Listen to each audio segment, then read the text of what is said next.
marriage certificate, di ba, pinirmahan natin lahat yun. Humingi ba kayong kopya? Bago yung kasal, sabi mo, Father, pahingin naman kopya nung pipirmahan ko sa kasal ko. Or, nung nakaluhod kayo, pipirma na kayo, sabi ko kay Father, pwedeng mamaya ako nagpirmahan, basahin ko muna yung kontrata. Wala, di ba? No one asked that question. No one said to the priest, Father, mamaya ako nagpipirmahan after ng kasal. Kasi gusto kong basahin muna yung kontrata. Gusto ko alamin yung pinapasok ko. Walang ganon. Why? Because all of us, when we got into marriage, we know that it is love. Marriage is love. It's the consummation of love under God, no? And when we got married, when we got married, we know that marriage and love is unconditional. Some people even dare say that, God is love. And of course, God, as you know, is perfect. And therefore, our love should be eternal like God. So, I want to progress this further later, no? But I want to start with that, no? So, but before we proceed to marriage, before we proceed to actual love, no, we should distinguish. I want to discuss something very taboo. Very, our society, our Filipino society doesn't want to discuss these ideas, no? But I want to distinguish sex and marriage, no? Because, a lot of our society nowadays, especially in the US, no? Minsan sabi nila, I want to make love to you, or, love, let's make love, ganyan. They confuse love with sex. It's different, no? We should distinguish, the common misconception is, live-in muna kami. Kasi gusto ko makita kung compatible talaga kami bago kami magpakasal. It's not like that at all, di ba? Wait, nawala. No? We should distinguish what makes us common to animals, which is sex and procreation, from that which distinguishes us from God, which is love. Because love is something that we share with God. No? And therefore, we come to the definition of love. Alam niyo, nung bata tayo, siguro karamihan naman sa atin, alam niyo, slam book. Diba? Slam book, may nakalagay doon, define love. Love is a very slender thing. Diba? God is love. Diba? Dahil mo nalagay sa love. No? But really, kung natanungin ka sa inyo ang asawa mo, kaya katulad sa kami asawa mo, Han, ano ba ang love sa'yo? Diba? Alam mo ito trick question yun sa mga lalaki.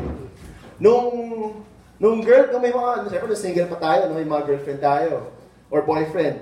Pag tinanong ka ng babae na, gano'n ako kamahal? Parang trick question, no? Parang trick question. Kasi hindi mo mahirap sagutin eh. But really, how do you define love? I mean, this is how I conceptualize love, no? Love is sacrifice, no? Love is an act of the will. Meaning you willfully do it to give one's totality, tayo, o us as a whole, to another person or to something. So meaning, you sacrifice yourself. When you say sacrifice, not necessarily mamatay, ha? Not necessarily death, no? But you sacrifice oneself for someone, take note, or something. So minsan, people do love their jobs. Diba? Sometimes, people do love money. No? It happens. And how would you know if you're starting to sacrifice your family over it? Diba? If you're starting to sacrifice friends over it. If you're starting to sacrifice God over it. No? Then you realize, no, I love money. I love my job more than my friends or my family. So you should know that love is a willful act. Meaning, it's an act of the will. And when it is an act of the will, it's not something emotional. No? Kasi we know pag medyo bata ka, minsan, it's purely emotion eh. Di ba? Parang, mahal na mahal ko ito. Papakamatay ako. Kung magbe-break tayo. Di ba? Minsan ganun yung mga kabataan. Eh, minsan mababasa mo sa mga diary, yung mga nagpapakamatay because of love, no? They're very emotional. But really, after years and years of marriage, you realize that the love that you have with your wife is something that transcends emotion. It is something that you willfully give her because you love her, because you're committed. And therefore, you realize that when you love someone, you move away from yourself to that of your wife, of the love that you have with your wife. Therefore, I move to my second topic, which is marriage is actually, it takes maturity. That's why, minsan hindi maiiwasan, alam niyo mga teenage pregnancies, never force your kids to get married if they are impregnated.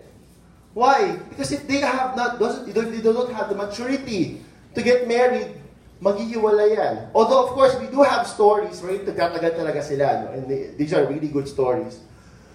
But for the most part, marriage takes maturity. But really, how would you know if a person is mature or not? Ito, this is just my opinion. For me, maturity is when you move from being self-centered to being other-centered. So, when your prayers stop being, Lord, sana yumaman ako, sana tumama ako sa loto, sana magkaroon akong bagong kotse, to, sana yung kaibigan ko gumaling na sa sakit niya, sana, as a country, mag-improve ang Pilipinas, you become more other-centered. You pray for others more. You pray for your friends more. You pray for your family more. It's a good indication of your maturity. And of course, maturity is being other-centered. And that's a sickness that we have right now. Especially in the US. Especially in the advent of divorce. Divorce kasi stems from the idea. Alam mo anong common reason ng divorce sa US? Incompatibility. Yun ang nilalagay nilang reason.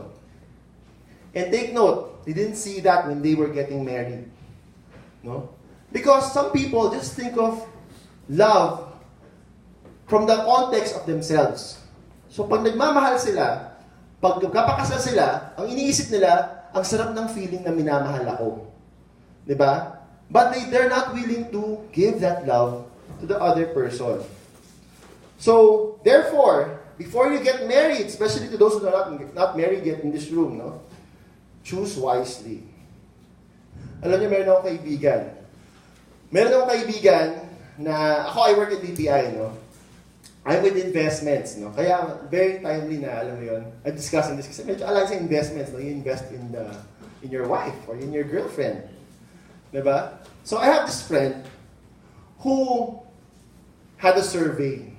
Informal survey lang naman, Kinausap niya yung mga kaibigan yung babae. Tapos sabi niya, ano yung mga bagay na negotiable para sa'yo? Matalino, mayaman, mabait, mapogi, gwapo, or yung may drive to achieve. So may drive to achieve. So there are 5 things, You'd be surprised.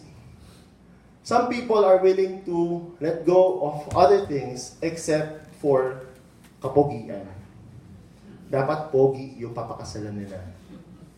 Bakit nga naman, di ba? Kasi isipin mo, yung mga anak mo, dadalhin niya. Makikita nila sino yung mga anak ni Tonton, yung mga maiitim.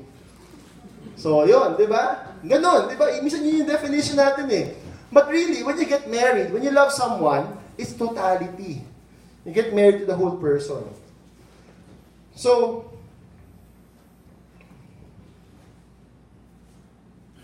we should instead think of how we can. So instead of thinking, kasi a common misconception when you are married is, I need time for myself. Diba? Yun yung common na iniisip ng mga taong kasal. Sabihin ko, ay nako, alam mo, I need to play golf kasi I need time for myself. I need to drink with my barkada because I need time for myself.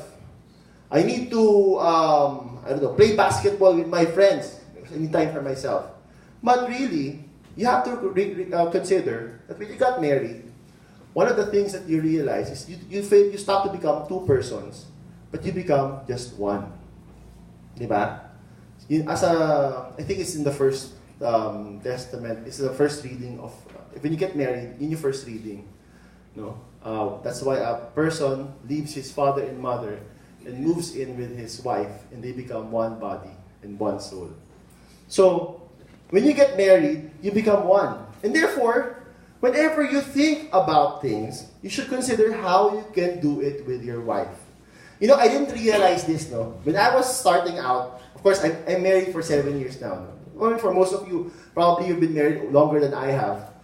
But like what I was saying, I was sharing with what I said a while ago, each of us has different journeys and we can learn from each other. So, when I got married, of course, pag girlfriend mo pa lang, kung mga away nyo, minsan nagkakaselosan, ganyan. Pero pag kinasal kayo, yung first few years ng away nyo, ibang klase. Kasi nagkakakilala na kayo. So makikita mo, hindi siya nag-aayos ng kama, yung mga ganung bagay, yung mga gamit niya nakalat lang. So you have to learn from each other, you have to grow together, you have to develop together, and therefore, you should have activities together.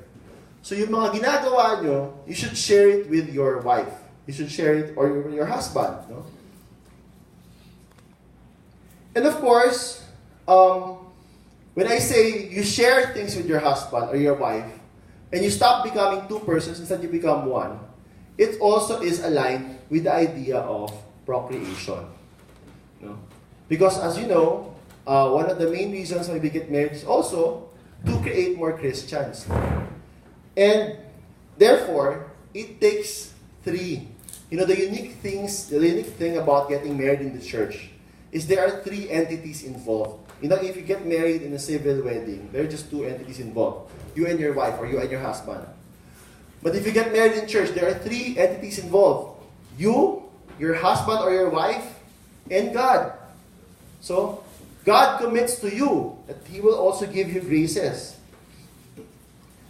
And therefore,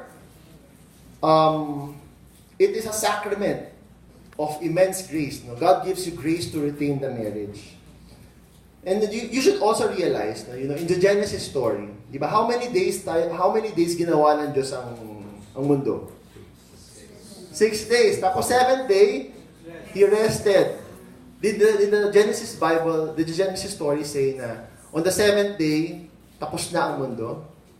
Hindi. Di ba? God merely rested. What happened? We continue God's work. We continue God's work. And it happens through the various sacraments, through marriage especially. Because through marriage, we create more and more children of God. And also, we should realize na, ito, this is medyo on the side, no? Whenever you receive God, no? Okay, let me give you an example. Kumakain kayo ng cookies ngayon, di ba? Kumakain kayo ng Hansel. Di ba? When you eat these cookies, do you become cookies?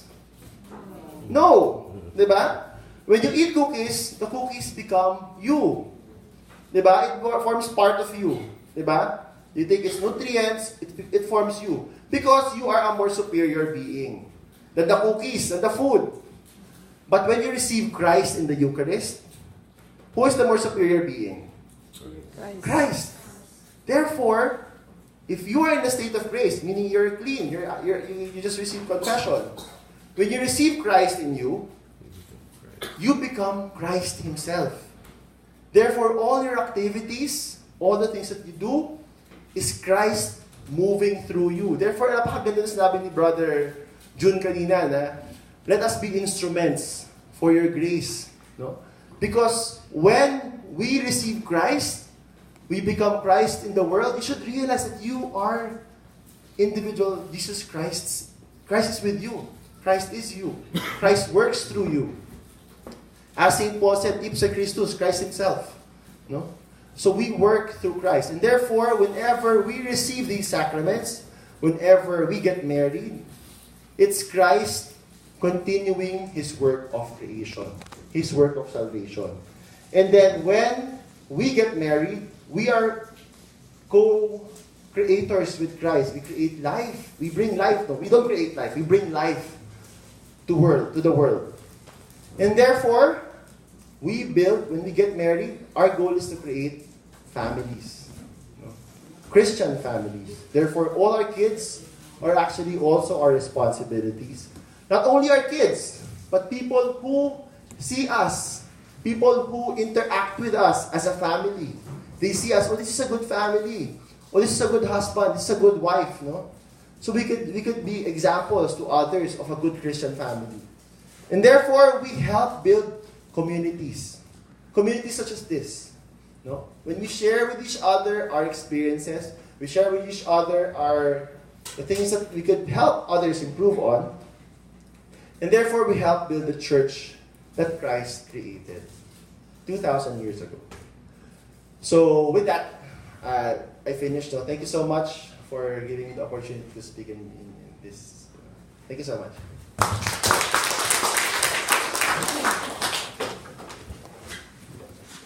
Maraming salamat. Thank you very much, Kokoy, for being generous enough to share your experiences, your inputs to our listeners here. Alam ko marami kayo na napulot na input sa pagbubuo ng inyong pamilya, or kung merong pamilya na medyo nagkaroon ng crack, maibabalik agad yan. So, palakpakan muli natin si Pastor Kokoy. Thank you very much, Kokoy. So, ulitin.